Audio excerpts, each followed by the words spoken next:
আমি আপনাদের দোয়ায় আসলে একটা গার্লফ্রেন্ড বানাইছিলাম। আমার গার্লফ্রেন্ড যখন দেখে যে আমাকে মানুষ গালাগালি করে, তখন সে আমাকে বলে যে আমি তোমার সাথে নাই, আমি তোমাকে ছেড়ে দিচ্ছি। সেও আমাকে চলে গেছে। আমি ভাবছিলাম যে একটা বিয়ে করব, কিছুদিনের ভিতরে এই বিয়েটা করে নিব ওরে।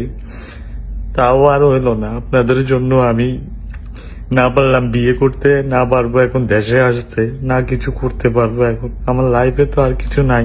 এত কিছু করলাম তোমার লাগি, এত পরিশ্রম করলাম, যাওয়ার সময় কি আমার একটা বার খইয়া যাইতে পারছো না? একটা বার কি আমারে খোয়া গেছে না যে লিটন যাই কি আমি এত পরিশ্রম করছি, কত কিছু। না না না না না না। ভুলটা হয়েছে আমার আমার আমার ভুল। ভুল আমার হয়েছে রে ভাই।